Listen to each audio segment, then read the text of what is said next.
Radio Kuwait کی اردو نشریات سے ہم پیش کرتے ہیں شام سخن۔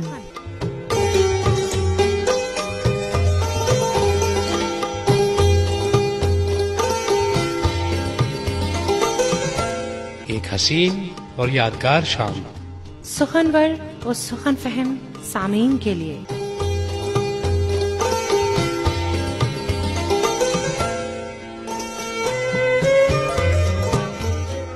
معروف شاعر و ادیب، غزل گائک، گیتکار، ناول نگار افسانہ نگار اور مصنفین کا مختصر تعارف، اور دل کو چھو جانے والی حقیقت سے قریب ترین کہانیاں۔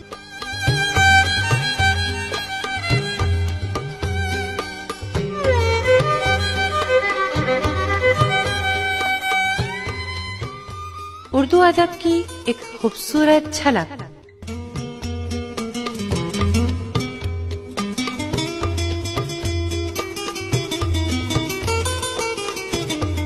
صرف خوشبو کی بات ہوتی ہے جب بھی اردو کی بات ہوتی ہے، نرالی شان عجب آن بان بولتی ہے، چہار سمت جو اردو زبان بولتی ہے۔ مسلسل جھانک آئے ہم زبانوں کے خزانوں میں، لگی اردو ہی پیاری ساری دنیا کی زبانوں میں۔ پریشاں ہے پر اپنی آن اپنی شان رکھتی ہے، اڑا کرتی ہے شاہی کی طرح اونچی چٹانوں میں۔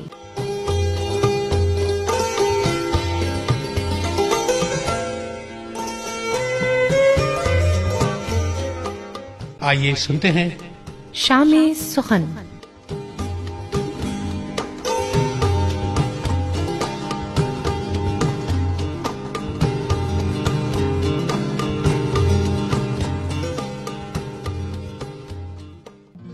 سامعین کرام، ریڈیو کویت کی اردو نشریات سے اردو ادب کے حوالے سے آج ہم لے کر آئے ہیں شام سخن میں اردو ادب میں طنز و مزاح۔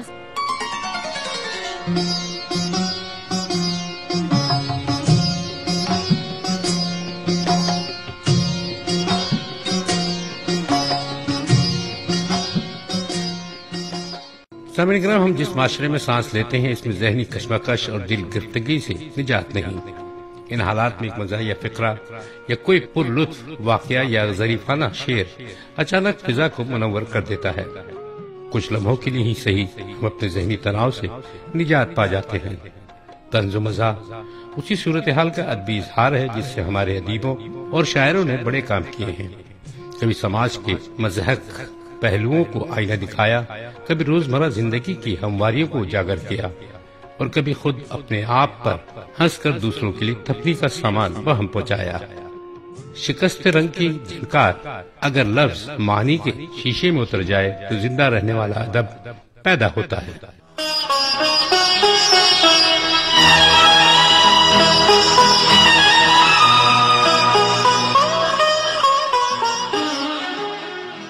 آزادی سے قبل کے غیر منقسم ہندوستان میں طنز و مزاح کی ایک مستحکم ادبی روایت موجود تھی۔ غالب کے خطوط سے اودھ پنچ تک اور اس کے بعد فرت اللہ بیگ سے لے کر رشید احمد صدیقی اور پطرس تک ادبی سطح پر اس کا ایک معمار اور وقار تھا جسے پڑھنے والے نہ صرف محظوظ ہوتے تھے بلکہ ان کی ذہنی تربیت بھی ہوتی تھی۔ گزشتہ صدی کی چھٹی اور ساتویں دہائی میں طنز و مزاح کے کچھ نئے باب روشن ہوئے۔ پرانے لکھنے والوں کے ساتھ کچھ نئے لوگ نئی صلاحیتیں لے کر میدان میں آئے، جن میں ابن انشا، مشتاق احمد یوسفی، ڈاکٹر مشفق خواجہ اور کرنل محمد خان کے نام سر فہرست ہیں۔ ہندوستان میں بھارت چند کھنہ، نریندر لوتھر، خواجہ عبدالغفور، مجتبیٰ حسین اور یوسف ناظم نے طنز و مزاح کی آبیاری کی، بلکہ یوں کہنا بیجا نہ ہوگا کہ مجتبیٰ حسین اور یوسف ناظم اب بھی طنز و مزاح کی آبیاری کر رہے ہیں۔ اردو کی مزاحیہ شاعری کا منظرنامہ کچھ دھندلا سا محسوس ہوتا ہے۔ سید محمد جعفری، دلاور فگار اور رضا نقوی واہی جیسے قداور مزاحیہ شاعروں کی جگہ لینے والوں کا اکال پڑا ہے۔ اب آفتاب لکھنوی، احمق پھپوندوی، ناظر خیامی جیسے مزاحیہ شاعر بھی کھل کر سامنے نہیں آ رہے ہیں۔ مزاحیہ شاعری کے معیار میں کمی کے متعدد اسباب ہو سکتے ہیں۔ سودا نے شہر عاشوق اور گھوڑے کی ہجو لکھی تو آج تک اس کی تازگی برقرار ہے۔ اکبر الہ آبادی تو یگانہ روزگار تھے، آج بھی سید محمد جعفری، دلاور فگار، رضا نقوی، راجہ مہدی علی خان اور احمد پپوندوی کی کئی مزاحیہ نظمیں قاری کو مسحور کر دینے کی سکت رکھتی ہیں۔ طنز و مزاح کے امتزاج سے جو فن پارا وجود میں آتا ہے، چاہے وہ شعر ہو یا نثر، پڑھنے والوں کے وسیع حلقے کو اپیل کرتا ہے، جبکہ خالص طنز کی تعریف کرتے ہوئے پروفیسر آل احمد سرور لکھتے ہیں، طنز زیادہ تر قدامت کا، جدیدیت کے خلاف انحراف و بغاوت کا آلہ ہے۔ طنز نگار خاصا بے رحم ہو جاتا ہے، وہ کسی کمزور کو نہیں بخشتا اور بعض کی کمزوریوں پر وار ہی نہیں کرتا، انہیں توپ دم کر کے ہی مطمئن ہوتا ہے۔ رشید احمد صدیقی کی وفات سن 1977 میں ہوئی۔ آزادی کے بعد طنز و مزاح کے باب میں انہوں نے شاید ہی کچھ لکھا ہو۔ کنہیا لال کپور سن 1981 میں طنز و مزاح کے میدان میں آخر وقت تک سرگرم رہے۔ احمد جمال پاشا کے شاہکار مضمون ادب میں مارشل لاء میں حوالوں سے بڑی دلچسپ اور خیال افروز تصویریں کھینچی گئیں۔ احمد جمال پاشا نے کئی مضامین لکھے ہیں، جن کا ایک عمدہ انتخاب عابد سہیل نے انتخاب مضمون احمد جمال پاشا کے نام سے ان کی وفات کے بعد لکھنؤ سے شائع کیا ہے۔ اس انتخاب میں احمد جمال پاشا کا مشہور انشائیہ کپور، ایک تحقیقی و تنقیدی مطالعہ بھی شامل ہے۔ اس میں انہوں نے رشید احمد صدیقی، سید احتشام حسین، کلیم الدین احمد، عبادت بریلوی اور قاضی عبدالودود کے اسالیب کی بہترین پیروڈیاں پیش کی ہیں۔ ان کا ایک اور انشائیہ کتاب کی جلد ہے جس کی شہرت کم ہوئی۔ احمد جمال پاشا خود ادیب تھے اور ادب کی دنیا میں سانس لیتے تھے، اس لیے ان کو ادبی دنیا کے تمام نشیب و فراز، خامکاریوں، چالاکیوں اور اندرونی اوچھے پن کا بخوبی علم تھا۔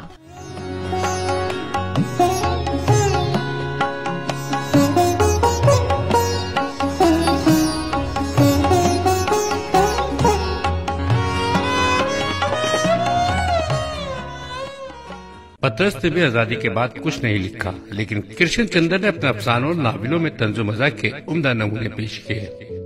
ان کا افسانہ جامن کا پیڑ سرکاری کام کاج کے طور طریقوں پر ایک مؤثر پیروڈی ہے۔ قرۃ العین حیدر کے ناولوں میں بھی کہیں کہیں دلچسپ طنزیہ فقرے ملتے ہیں، جس سے اندازہ ہوتا ہے کہ وہ طنز و مزاح کو ناولوں میں ایک مؤثر قوت کے طور پر استعمال کرتی ہیں۔ عصمت چغتائی اور راجندر سنگھ بیدی نے بھی طنز و مزاح سے خوب کام لیا۔ بچھو پھپھی کا طنزیہ پیرائے میں ان کا شاہکار افسانہ ہے۔ طنز کی کارفرمائی عروج پر نظر آتی ہے۔ ڈاکٹر انصاری 6 فروری سن 1925 تا 31 جنوری 1991 کے اخبار کے ادبی کالموں کے اعلیٰ تنقید اور تبصروں میں بھی کہیں ظرافت، کہیں طنز اور کہیں دونوں سے کام لیا ہے۔ ان کی تحریروں میں جا بجا جو تیکھا پن اور چبھن ہے، وہی ان کا خاص اسلوب ہے۔ ناولوں، افسانوں اور تنقیدوں میں طنز و مزاح کی کارفرمائی تو محض ضمنی ہے، اس کا اصل کام انشائیوں، ادبی کالموں، خاکوں اور سفر ناموں میں ہوتا ہے۔ اس ضمن میں زندہ دلان حیدرآباد کی سرگرمیاں خاص طور سے قابل ذکر ہیں۔ حیدرآباد سے ایک ادبی ماہنامہ شگوفہ نکلتا ہے جو صرف طنز و مزاح پر مبنی ہے۔ اس نے کئی مزاح نگاروں کو بھی دنیائے ادب سے روشناس کرایا۔ حیدرآباد کے معروف مزاح نگاروں میں بھارت چند کھنہ، نریندر لوتھر، خواجہ عبدالغفور، مجتبیٰ حسین، یوسف ناظم، شاہد صدیقی، مسیح انجم، ڈاکٹر عابد معاذ، پروفیسر ید اللہ مہدی اور دوسروں نے قابل لحاظ ادبی کارنامے انجام دیے۔ پدم شری مجتبیٰ حسین کے ادبی کارناموں کی گونج نہ صرف ہند و پاک میں بلکہ اردو سے تعلق رکھنے والے دیگر ممالک میں بھی سنائی دیتی ہے۔ ان کے مزاحیہ مضامین کے 6 مجموعے، مزاحیہ خاکوں کے 3 مجموعے اور 2 مزاحیہ سفرنامے شائع ہو چکے ہیں۔ ان کو مزاح نگاری کا بڑا سلیقہ حاصل ہے۔ ان کی تحریروں میں مزاح کا دخل غیر محسوس طریقے سے ہوتا ہے، لیکن پھر یہ مزاح قاری کے ذہن پر چھا جاتا ہے۔ ان کے موضوعات ہماری روزمرہ زندگی سے آتے ہیں اور خوش طبعی اور ظرافت کا پائیدار احساس چھوڑ جاتے ہیں۔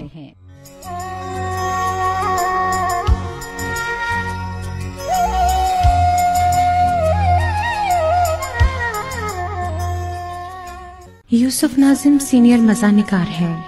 انہوں نے کئی مزاحیہ خاکے، مضامین اور ایک مزاحیہ سفرنامہ امریکہ میری اینک لکھا ہے۔ وہ کتابوں پر تبصروں میں بھی مزاج کا عنصر قائم رکھتے ہیں۔ ان کے مضامین قارئین دلچسپی سے پڑھتے ہیں۔ فکر توسنوی نے اپنے مزاحیہ کالموں کے ذریعے طنز و مزاح کو ایک خاص جوہر عطا کی۔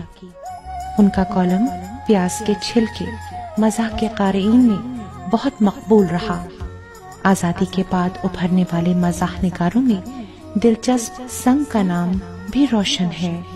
وہ فکر توسنوی اور کنہیا لال کپور کے سلسلے کے مزاح نگار تھے۔ انہوں نے مختصر عرصے میں اپنے قارئین کا ایک خاص حلقہ بنا لیا تھا۔ ان کے مزاحیہ مضامین کے 2 مجموعے اور ایک مزاحیہ سفرنامہ شائع ہو چکا ہے۔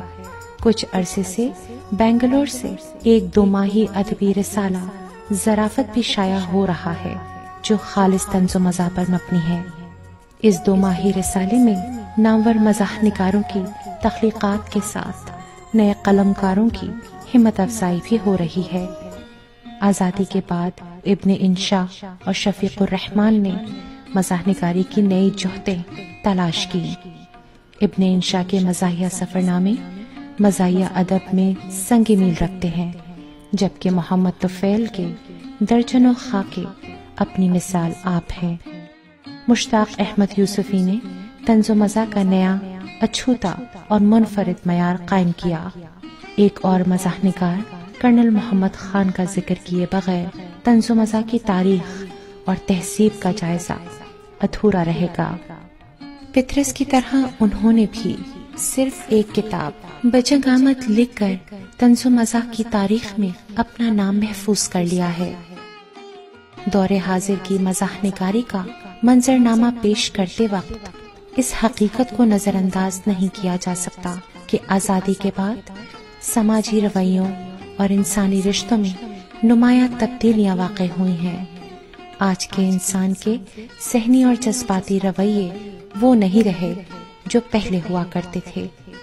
دنیا اب بہت زیادہ مادہ پرست ہو گئی اور سماج میں مسابقت کا جذبہ بہت تیز ہو گیا۔ آج کے دور میں الیکٹرانک میڈیا کی ترقی نے جہاں سماجی رویوں کو متاثر کیا ہے، وہیں طنز و مزاح کے بہت سے حربے الیکٹرانک میڈیا کی گود میں پہنچ گئے ہیں۔ اب لوگ پڑھنے سے زیادہ دیکھنے کو ترجیح دیتے ہیں، لیکن یہ مسئلہ صرف طنز و مزاح کا نہیں، پورے ادب کا ہے اور ہر زبان کا ہے۔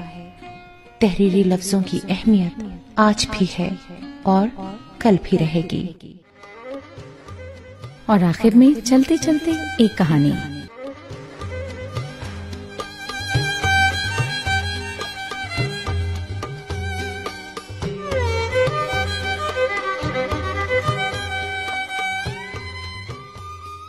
ثنا اداسی سے اپنے کمرے میں بیٹھی تھی۔ وہ آج کے واقعے سے بہت پریشان تھی۔ ہمدردی اور رحم دلی کا جذبہ اس میں کوٹ کوٹ کر بھرا ہوا تھا۔ وہ کسی کو تکلیف اور اذیت میں نہیں دیکھ سکتی تھی۔ اتنے میں اس کی امی کمرے میں داخل ہوئی اور بولی،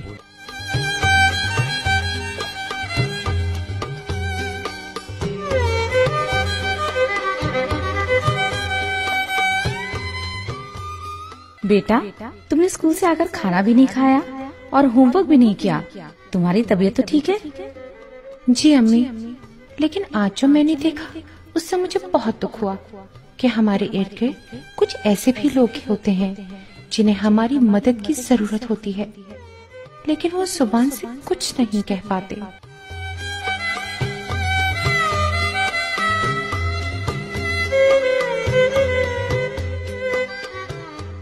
یہ کہہ کر ثنا بے اختیار رو پڑی۔ اس کی امی پریشان ہو کر کہنے لگی، بیٹا کیا بات ہے، مجھے بتاؤ۔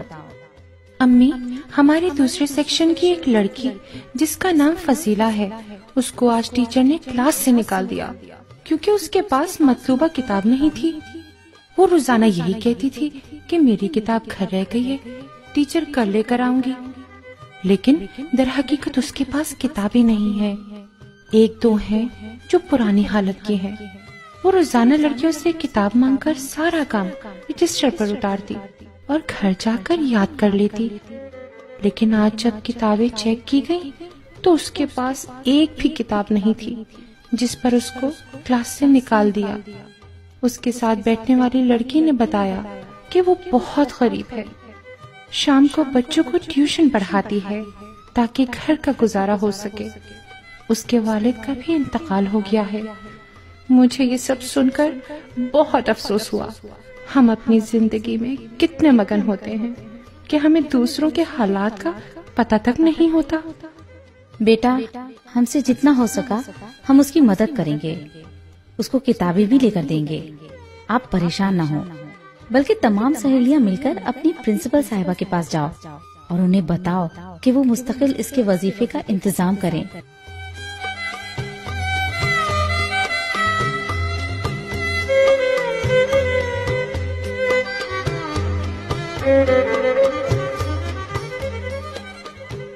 ثنا پرسوچ نگاہوں سے اپنی امی جان کو دیکھا اور مسکرا دی۔ اگلے دن اس نے تمام سہیلیوں کو اکٹھا کیا، انہیں ترغیب دی کہ وہ مل کر ایسی بہت سی لڑکیوں کی مدد کریں گی جو پڑھنا چاہتی ہیں لیکن حالات ان کا ساتھ نہیں دیتے۔ سب اس کی بات سے متفق ہو گئی اور اپنے اپنے حصے کی چیزیں بانٹ لی جو وہ اپنی جیب خرچ سے لے کر دیا کرتی تھی۔ اس کے بعد وہ پرنسپل صاحبہ کے پاس گئیں۔ پرنسپل یہ سب سن کر بہت خوش ہوئی۔ انہوں نے باقاعدہ ایک فلاحی تنظیم بنا دی۔ ثنا کو اس کا صدر منتخب کر دیا گیا۔ اس نے بہت خوشی، ذمہ داری اور پوری ایمانداری سے ہر ہفتے تمام ممبران کی موجودگی میں ایک مستحق لڑکی کو وظیفہ دیا کرتی۔ ایسا کر کے وہ نہ صرف اپنے ضمیر کے سامنے مطمئن ہوئی بلکہ اسے ذہنی سکون بھی مل گیا۔ سامعین کرام، اپنے آس پاس اور ارد گرد کے لوگوں کو دیکھیں جو پڑھ لکھ کر کچھ بننا چاہتے ہیں لیکن غربت ان کے آڑے آ جاتی ہے۔ ہو سکتا ہے آپ کی وجہ سے کسی کی زندگی بدل جائے۔ کوشش کریں، کوشش کرنے میں کوئی حرج نہیں ہے۔ آپ بھی ایک بار کوشش ضرور کیجیے گا۔ ابھی آپ سن رہے تھے پروگرام شام سخن۔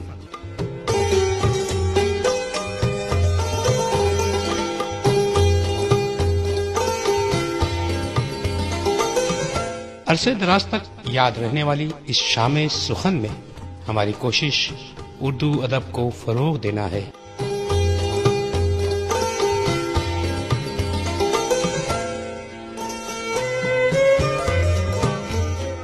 آپ کو ہماری یہ کاوش کیسی لگی ضرور بتائیں۔ ہمارا نمبر ہے 99958246۔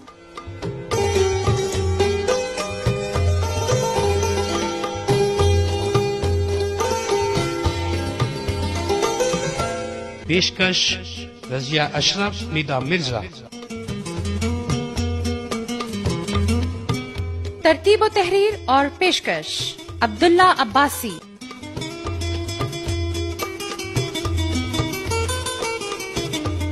ساؤنڈ انجینئر برکت خان۔